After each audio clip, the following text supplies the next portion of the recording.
کریم اما بعد فاعوذ باللہ من الشیطان الرجیم بسم اللہ الرحمن الرحیم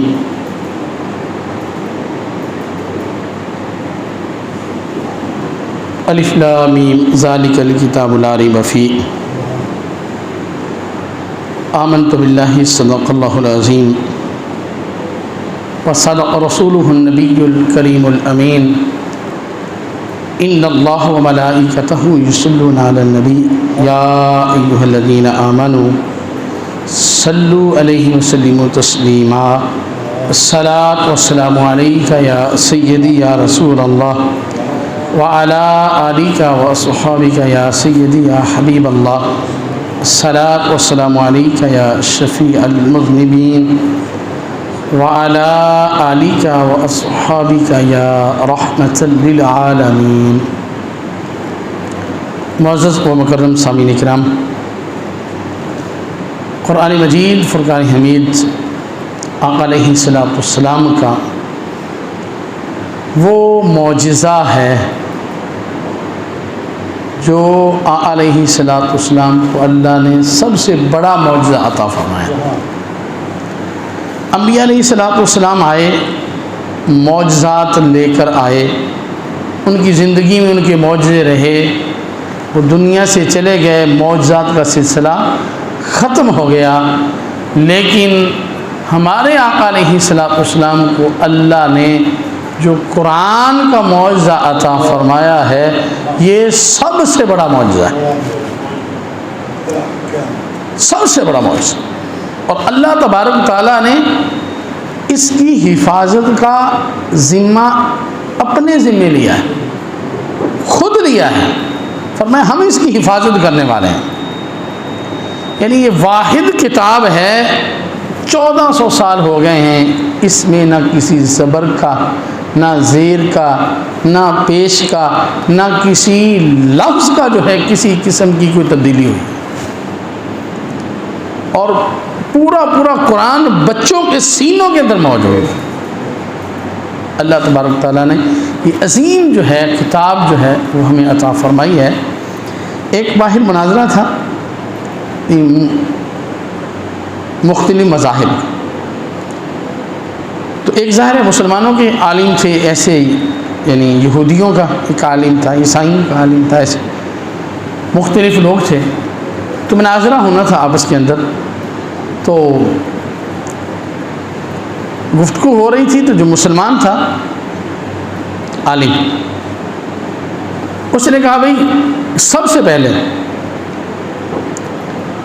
گفتگو ہونے سے پہلے سب مذاہب جو ہیں اپنی اپنی جو ان کی کتاب ہے، اس کی جس زبان میں وہ کتاب نازل ہوئی ہے اس زبان کے اندر جو ہے اس کی تلاوت کریں، اس زبان کے اندر اس کی کیا کریں؟ تلاوت، اس زبان کے اندر۔ اب جتنی کتابیں ہیں ان کی زبانیں ختم ہو گئی ہیں، صرف قرآن مجید وہ واحد کتاب ہے جو اس زبان میں موجود ہے، اور وہ زبان بھی موجود ہے، عربی زبان۔ باقی اب وہ عالم اٹھے، انہوں نے جو ہے وہ اس کی تلاوت جو ہے وہ کی قرآن مجید کی، باقی سارے خاموش بیٹھے رہے۔ انہوں نے کہا بھئی آپ نے کیا مناظرہ کرنا ہے؟ آپ کے پاس جو کتابیں ہیں وہ تو ان کی تو زبان نہیں ختم ہو گئی ہیں کہ زبان میں اتری ہے، تو آپ کو انگلش میں ہے، کسی زبان میں ہے، وہ زبانیں ختم ہو گئی ہیں، تو آئیں ہم آپ کو جو ہے وہ قرآن سناتے ہیں، وہ عربی زبان میں نازل ہوا ہے اور اسی حالت میں موجود ہے۔ اللہ تبارک تعالیٰ کا بہت بڑا جو ہے وہ حضور علیہ السلام کو اللہ نے انعام عطا فرمایا، اور علیہ السلام کے تصدق سے اللہ تبارک تعالیٰ نے یہ اپنا عظیم معجزہ ہمیں عطا فرمایا۔ تو یاد رکھیں قرآن پاک ایسی کتاب ہے جس کو دیکھنا بھی عبادت ہے، جس کا پڑھنا بھی عبادت ہے، جس سے محبت کرنا اللہ اس بھی اجر عطا فرماتا ہے، اور جس کا سمجھنا بہت بڑی عبادت ہے، جس کا تلاوت کرنا بھی عبادت ہے۔ باقی تو کتابیں نا ظاہر ہے اس کو آپ سمجھیں گے تو تب جو ہے وہ اس کا فائدہ آپ لیں گے، لیکن قرآن مجید فرقان حمید اللہ تبارک تعالیٰ کی ایسی کتاب ہے کہ جون سا شخص جو ہے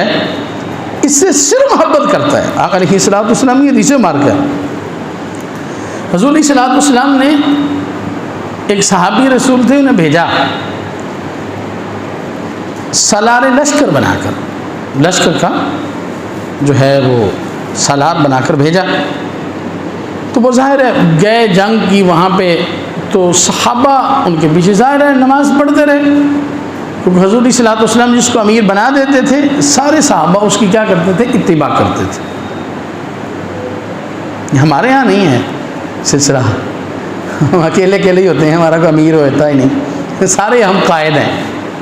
لیکن علیہ الصلوۃ والسلام جس کو یعنی بناتے بھی کہ یہ آپ کا امیر ہے تو وہ امیر ہوتا، وہ چھوٹا ہوتا وہ بڑا ہوتا، سارے کے سارے اس کی اتباع کرتے۔ اب صحابہ چلے گئے، وہ نماز پڑھاتے نا جب، تو وہ جب نماز کا اختتام کرتے تو سورہ اخلاص پہ کرتے، جیسے قرات کی جاتی ہے کرجب کرتے ہیں، آخری جو رکعت ہے اس میں وہ سورہ اخلاص پڑھتے ہیں۔ ان کی عادت رہی، وہ سفر کیا انہوں نے، وہاں جنگ کی، جنگ کرنے کے بعد واپس آئے،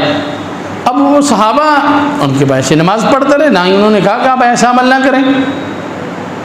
خاموشی کے ساتھ جب علیہ الصلوۃ والسلام کی بارگاہ میں جو ہے واپس آئے تو حضور علیہ الصلوۃ والسلام کی بارگاہ میں صحابہ نے عرض کیا، یا رسول اللہ، یا حبیب اللہ، پیارے آقا، یہ جب نماز پڑھاتے تھے تو اختتام سورہ اخلاص پہ کرتے قرات کا،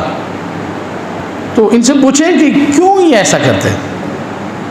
تو علیہ الصلوۃ والسلام نے شاہ فرمایا بھی ان سے پوچھیں کیا وجہ ہے، کیوں یہ ایسے کرتے تھے، صرف سورہ اخلاص پہ ہی اختتام کیوں کرتے؟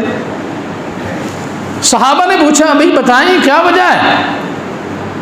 تو انہوں نے کہا بھائی ایسے ہے